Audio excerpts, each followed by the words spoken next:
The history of what is today the Philippines started with the arrival of its first humans. It is believed they used rafts or boats around 60,000 years ago, with groups of diverse people settling in the archipelago. Some of these groups started to develop and expand into bigger settlements, and in the next thousands of years, they evolved into what some scholars believe to be considered early states. Austronesians and afterward speakers of the Malayo-Polynesian languages began to arrive in successive waves beginning about 4000 BC. According to the existing evidence, a jade culture existed on these lands, starting with the Neolithic era. By 1000 BC, it is believed that the inhabitants of the archipelago had developed into four distinct kinds of people: tribal groups, warrior societies, the petty plutocracy, and the harbor civilizations.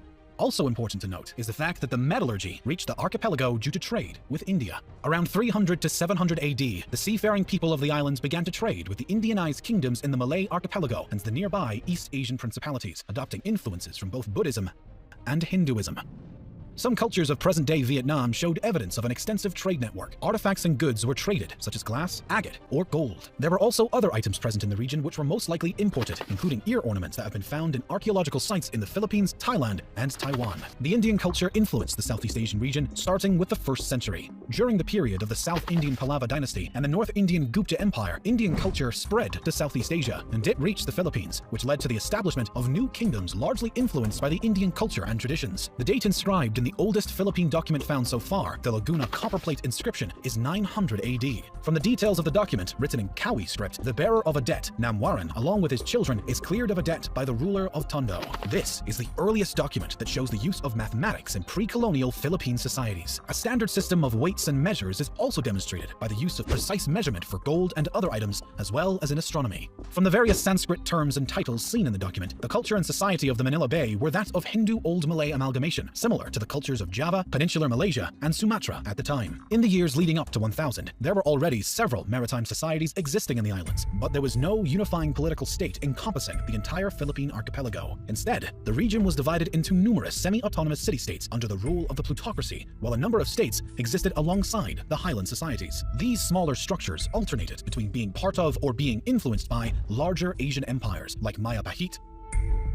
Around 1225, the nation of May, a Buddhist pre-Hispanic Philippine island state centered in Mindoro, flourished, attracting traders and shipping from the kingdom of Ryukyu to the Empire of Japan. Chao Jakua, a customs inspector in Fujian province, China, wrote the description of the barbarous peoples, describing trade with this pre-colonial state. Its people were noted for their honesty in trade. Much of what is now Indonesia was ruled by the Hindu Maya Pahit Empire. During the 1300s, this empire ruled over Luzon Island and the Sulu archipelago. As more and more influence was on these islands, skirmishes and battles also existed. Some local tribes were waging incessant guerrilla warfare against them. Eventually, the kingdoms of Luzon regained independence from Maya Pahit after the Battle of Manila, 1365. Sulu also re-established independence, and in vengeance, assaulted the Maya Pahit province of Brunei before a fleet from the capital drove them out. The start of the Islamic era in Indonesia set the collapse of the Maya Pahits as its provinces eventually seceded and became independent sultanates. In 1380, Makdum Karim, an Arab trader born in Johor, arrived in Sulu from Malacca and brought Islam to the Philippines. Additionally, Sharif ul Hashim, an Arab Muslim explorer, established the Sultanate of Sulu by converting its previous ruler, the Hindu king Raja Baguinda, to Islam and then marrying his daughter. The Sultanate of Maguindanao rose to prominence at the end of the 15th century. Meanwhile, the religion was introduced to the area by Muslim missionaries and traders from the Middle East, Indian, and Malay regions who propagated Islam to Sulu and Maguindanao. As before, when Buddhist and Hindu cultures influenced the archipelago, the same case happened with the Muslim culture. Upon the secession of Brunei from the Maya Pahit Empire, they imported the Arab emir from Mecca, Sharif Ali, and became an independent sultanate. The new religion started to grow roots in the Philippines through conquest and conversion of local leaders in the next decades. Moreover, Islam was further strengthened by the arrival to the Philippines of traders and proselytizers from Malaysia and Indonesia. In 1521, the Spanish reached the archipelago through the expedition around the world led by Portuguese-born Spanish explorer Ferdinand Magellan,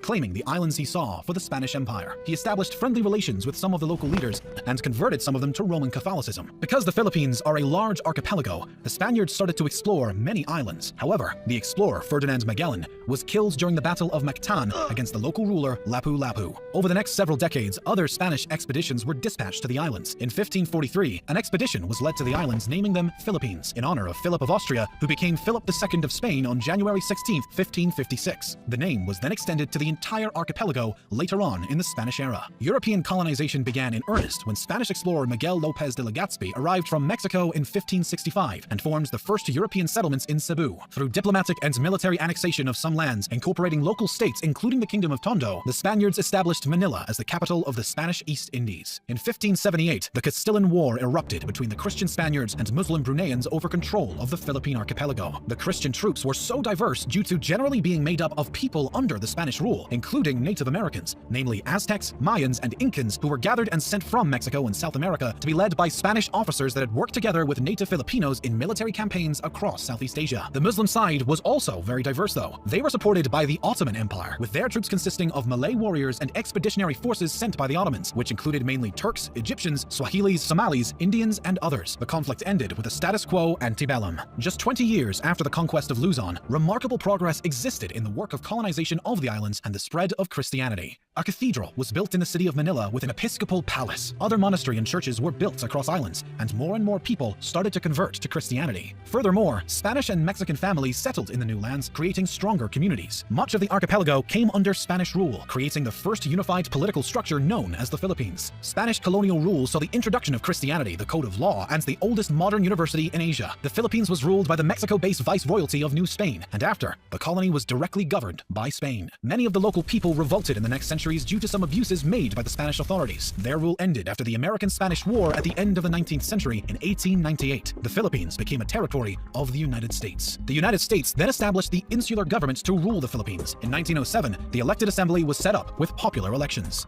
The U.S. promised independence in the Jones Act to the country, and the Philippine Commonwealth was established in 1935 as a 10-year interim step period to full independence. But before gaining total freedom, in 1942, during World War II, the Philippines was occupied by Japanese forces. By 1945, the U.S. liberated the Philippines, and the Treaty of Manila in 1946 established an independent Philippine Republic. The period of their independence was marked by internal skirmishes and a smaller period of dictatorship, but also huge progress and development, with Manuel Roxas becoming the first president of the independent Republic of the Philippines. The United States seceded its sovereignty over the Philippines on July 4, 1946, as scheduled. However, the Philippine economy remained highly dependent on United States markets. Roxas died suddenly of a heart attack in April 1948, and the Vice President Elpidio Quirino ruled the country until 1953. Some communist partisans existed in the islands, but were defeated in the 50s. Additionally, an important event happened in the middle of the 1960s. Ferdinand Marcos took power in 1965 and ruled until 1986. This era included the final years of the Third Republic from 1965 to 1972, and the Philippines under martial law 1972 to 1981.